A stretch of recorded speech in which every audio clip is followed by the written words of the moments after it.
Very good. రామాయణంలో కొన్ని doubts ఉన్నాయి కదా. అయ్యో బాబు, నీకు రామాయణంలో డౌట్లు అంటే చదివావు? చదివాను కదా. ఏం చదివావు చెప్పు, ఏం డౌట్స్? ఇప్పుడు రావణాసురుడు పుష్పక విమానం వచ్చి సీతని తీసుకెళ్తాడు అదే నేమకి. మరి రాముడు రామసేతుని కట్టి అదే రామసేతుని బ్రిడ్జ్ కట్టి లంకకి వెళ్ళి రావణుతో యుద్ధం చేసి తీసుకురావాల్సి వస్తుంది. ఇప్పుడు రాముడు బలవంతుడా రాముడు బలవంతుడా? రావణాసురుడు ఈజీగా అలా వచ్చి గాలి వచ్చి తీసుకెళ్ళిపోతాడు. రాముడు చాలా కష్టపడాల్సి వస్తుంది. కాబట్టి రావణాసురుడే బలవంతుడేమో అని మీ డౌట్. కానీ మనసేం ఒప్పుకోవట్లేదు. అదే మన రాముడు చాలా బలవంతుడు, అట్లా రావణాసురుడు బలవంతుడు కదా. కానీ ఏం లేదు, ఒప్పుకోవాల్సిందే రావణాసురుడు బలవంతుడు. ఎస్, రావణాసురుడే రాముడి కంటే బలవంతుడు. కాకపోతే రావణాసురుడి బలం ఎక్కడి నుంచి వచ్చింది? రావణాసురుడి బలం ఎక్కడి నుంచి వచ్చిందంటే వాడు గొప్ప శివభక్తుడు, బాగా తపస్సు చేశాడు. కాబట్టి వాడికి శివ వరప్రసాదం వల్ల వాడు అంత బలవంతుడయ్యాడు. ఒకవేళ అంత బలవంతుడైతే వాడు ఏం చేయాలి? తన బలాన్ని ఏం చేయాలి? మంచి ధర్మానికి ఉపయోగించాలి. కానీ వాడేం చేశాడు? అధర్మానికి, తన స్వార్థానికి, తన అధికారానికి, తన ఆనందానికి. లంక చాలా గొప్పగా ఉంటుంది, మంచి నిర్మాణం అంటారు, అవునా? ఎందుకని అంత గొప్పగా కట్టుకున్నారు లంక?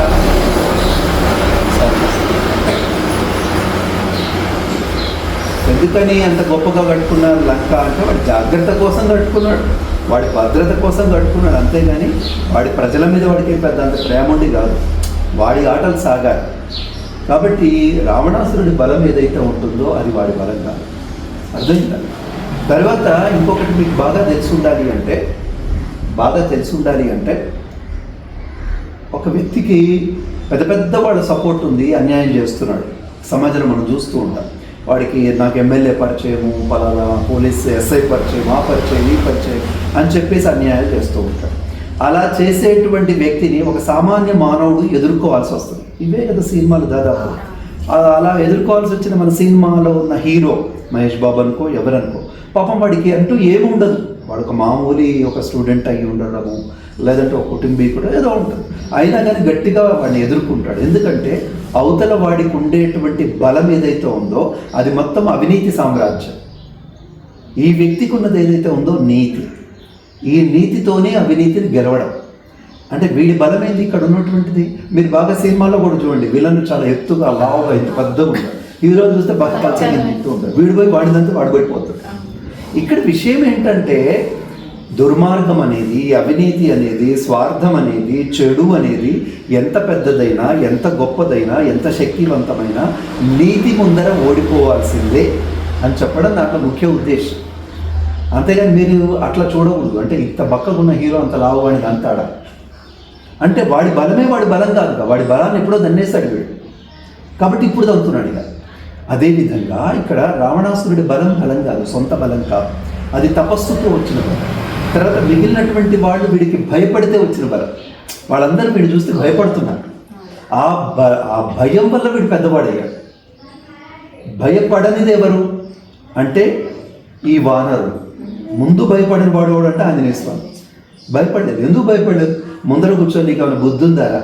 నీకు ఇంత మంచి సామ్రాజ్యం ఉంది, చక్కగా ఉన్న పరిపాలన చేసుకుంటున్నావు, సీతమ్మను వదిలిపెట్టేస్తే అయిపోతుంది కదరా, ఎందుకు ఈ గోళ అని చెప్పాడు. అసలు అట్లా వాడి ముందర మాట్లాడగలరా? మన ఆంజనేయ స్వామి మాట్లాడు. ఎందుకు మాట్లాడుతున్నావురా, నువ్వు కోతిలా ఉన్నావు, నీకు ఇంత ధైర్యం ఎక్కడి నుంచి వచ్చింది, ఎవడరా నువ్వు అన్నాడు రావణాసురుడు. నువ్వు పిల్ల కోతి గాడివి, ఈ పిల్ల కోతికి ఇంత శక్తి వస్తుందా, ఇంత మాటలు వస్తాయా, ఎవర్రా నువ్వు అన్నాడు. అంటే ఆంజనేయ స్వామి ఏం చెప్పాడు తెలుసా?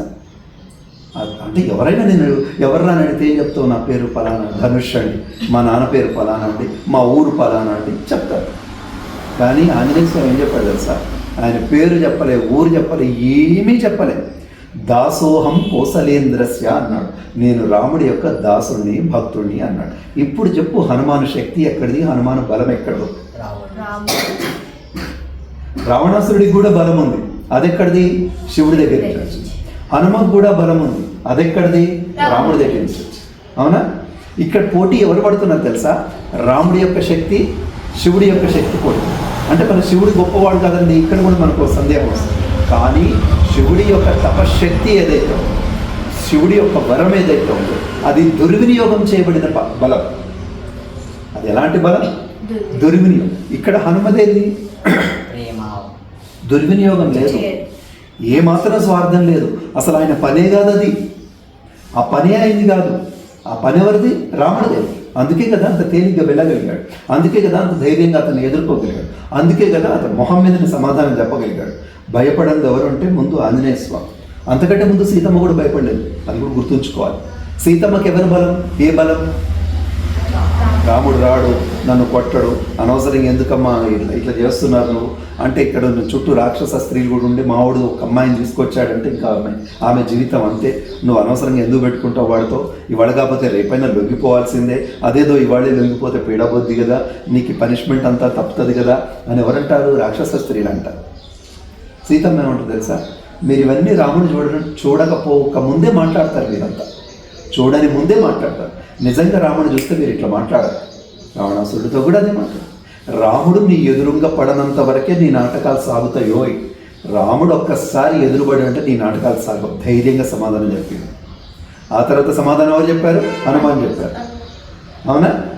సరే, తర్వాత సుగ్రీవుడు వీళ్ళందరూ కలిసి రావడం, భారతి కట్టడం. ఇక్కడ మీరు అడుగుతున్న ప్రశ్న ఏమిటంటే, వాడు అలా వచ్చాడు కదా, ఈయనేమో ఇంత కష్టపడిపోయాడు కదా, అట్లాంటప్పుడు రావణాసురుడే తెలివైనవాడు బలమైనవాడు అవుతాడు కదా, మరి రాముడి బలం అంతా ఏమైంది? రాముడి బలం అంతా ధర్మం కోసం పోరాడుతూ ధర్మంగా వెళ్ళేడు. వాడిది అధర్మ పోరాడు, అది అధర్మంగా వెళ్ళేడు. అంటే ఇక్కడ నీకు ఒక ఖచ్చితమైన ఉదాహరణ చెప్తాను, నీకు అర్థమయ్యే పద్ధతిలో ఒక ఉదాహరణకి ఒక బ్యాంకు దోపిడీ, ఒక దొంగ ఒకే ఒక్క రాత్రి గబుక్కున 10 మందో 5 దొంగలు వచ్చేసి, లేదా ఒక దొంగ వచ్చి టక్క టక్క టక్క బ్యాంకు మొత్తం దోచుకొని వెళ్ళిపోతారు. వాళ్ళని పట్టుకోవడానికి పోలీసులకు ఎన్ని రోజులు పడతాయి చెప్పండి? ఇంకా 6 నెలలు పట్టవచ్చు, 3 నెలలు పట్టవచ్చు, సంవత్సరం కూడా పట్టవచ్చు. అవునా? సరే, పట్టిందయ్యా, దొరిక పలానా చోట ఉన్నారని తెలుసు, అక్కడికి పోవడానికి కూడా వీళ్ళకి సమయం పడుతుంది.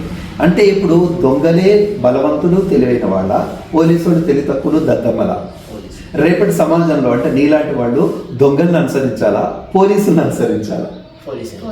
ఎందుకని అంటే, వీడు ఒక దొంగను పట్టుకోవడానికి వీడికి ఒక పద్ధతి ఉంటుంది. ప్రభుత్వం వీడికి అనుమతి ఇవ్వాలి, ఆ అనుమతి ప్రకారం వీడు ముందరికి వెళ్ళాలి. ఒకవేళ వాడే దొంగ అని తెలిసినా వీడి ముందర వెంటనే గన్ను పెట్టి కాల్చడానికి వీల్లేదు, కాలడానికి కూడా ప్రభుత్వం అనుమతి ఇవ్వాలి. అంటే వీడు ఒక చట్టానికి లోబడి పనిచేస్తుంది. ఎవరు? పోలీసు చట్టానికి లోబడి పనిచేస్తారు. చట్టానికి లోబడి పనిచేసేటువంటి వాడికి తప్పకుండా ఈ ఇబ్బందులన్నీ కలుగుతాయి. మనం రోడ్డు మీద వెళ్తూ ఉన్నాం, అవునా? ఒక ఊరికి అడ్డదారి ఉంటుంది, రోడ్డు మీద వెళ్ళే పద్ధతి కూడా ఉంటుంది. మనం రోడ్డు నుంచి నడుచుకుంటూ వెళ్తే చుట్టూ తిరిగి వెళ్ళాల్సిందే, అవునా? డివైడర్ దాటాలంటే యూటర్న్ చేసి దాటచ్చు, ఇట్లా దాటే వాళ్ళు ఉంటారు. ఏది సరైన పద్ధతి? ఎందుకని ఇట్లా ఎందుకు దాటకూడదు? ఇది ప్రమాదకరమైన విషయం అని మన వాళ్ళు ఏర్పాటు చేసిన భద్రతా చర్య, దాన్ని పాటించాలంటావా వద్దంటావా? ఈ సృష్టికి కూడా ఒక ధర్మం, ఆ ధర్మం కూడా ఒక భద్రతా చర్యే, మనల్ని కాపాడేది. అందుకే ధర్మో రక్షతి రక్షక, ఆ ధర్మాన్ని నువ్వు కాపాడు, అది నిన్ను కాపాడుతావు. కాబట్టి ఈయన చేస్తున్న పోరాటం ఏంటి? ధర్మ పోరాటం. ఈయన చేసేదేంటి?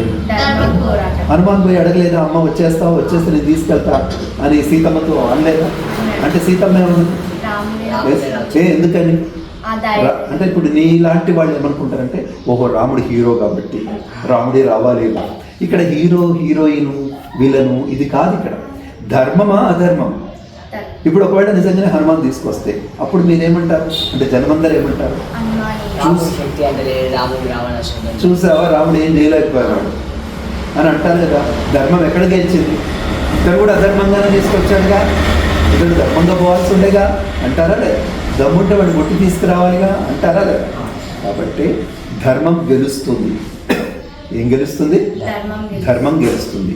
మనిషి గెలుస్తాడు, మాయ గెలవదు. రావణాసురుడిది మాయ, హనుమాన్ది మాయ, రాముడిది మనిషి సామర్థ్యం. హనుమానికి కూడా మాయ వచ్చుగా, అందుకే మాయను గెలిపించడం ముఖ్య ఉద్దేశంగా. మాయను గెలిస్తే కానీ మాయలు ఉంటాయేమో, కానీ మాయలు గెలవవు. ఎవరు గెలుస్తారు? మనిషి గెలుస్తాడు. ఏ మనిషి గెలుస్తాడు? ధర్మాన్ని ఎవడైతే పట్టుకొని వేళ్లాడుతున్నాడో వాడే గెలుస్తాడు. కష్టపడ్డాడు కదా, కష్టపడతాడు. వాడు కష్టపడేదే దాన్ని ధర్మాన్ని గెలిపించడం కోసం. అట్లా కష్టపడడం ఇష్టం లేనటువంటి వాళ్ళే అధర్మపరులు అంటారు. కష్టపడడం ఇష్టం లేని వాళ్ళే నెల రోజులు కష్టపడి ఉద్యోగం చేసి డబ్బు సంపాదించుకోవడం ఒకటికి ఇష్టం లేదు. వాడు నెల రోజులు కష్టపడి తెచ్చుకుంటుంటే వీడు బస్సులో గబుక్కుని ఎక్కేసి వాడు జోబు కొట్టేశాడు. ఎవడు తెలివైనవాడు అంటే ఏం చెప్తారు మీరు? జోబు దొంగ తెలివైనవాడు అనొచ్చా? అందామా? మనందరం దొంగలు అవ్వదు కదా. చాలామంది అట్లా అంటూ ఉంటారు, రావణాసురుడు తెలివైనవాడు, బలమైనవాడు కాదని ఎవరు అనరు. కానీ అవన్నీ ఉపయోగపడాల్సిన పద్ధతిలో ఉపయోగపడితేనే తెలివి అంటారు. ఉపయోగపడాల్సి అంటే నువ్వు చాలా తెలివైన వాడి కావచ్చు, ఎగ్జామ్లో రాయకపోతే, నీ హ్యాండ్ రైటింగ్ చాలా గొప్పది కావచ్చు, ఎగ్జామ్లో అది కనపడకపోతే, అంతే కదా. కాబట్టి రావణాసురుడి బలము, వాలి బలము ఇవన్నీ కూడాను అధర్మానికి ఉపయోగపడిన బలాలు. రాముడి బలము ధర్మమే బలం. ఆయన బలం ఏంటి? అందరు కూడా అందుకే కదా ఆయన సాయం చేసింది. ఒక ధర్మానికి ఇంత శక్తి ఉంటుందా? ఒక ధర్మాన్ని నిలబెట్టడం కోసం మనిషి ఇంత తపన పడతాడా? ఇంత తపన పడేటువంటి మనిషికి సాయం చేయకపోతే మనం ఎందుకు అని కదా వాళ్ళు సాయం చేశారు. ఇప్పుడు చెప్పండి మరి, రాముడు గొప్పవాడా, రావణాసురుడు గొప్పవాడా? రాముడి గొప్పవాడు. మహిమలతోట, దేవుడు కాబట్ట, గొప్ప మనిషి కాబట్టి, ధర్మపరుడు కాబట్టి ఆయన గొప్ప. అందుకే రామాయణం మీకు పెట్టింది. రామాయణం అనగానే దండం పెట్టుకోమని కాదు, ఆయన లక్షణాలు ఏంటో తెలుసుకోండి. ఓకేనా? చాలా మంచి ప్రశ్న అడిగారా. Best of luck.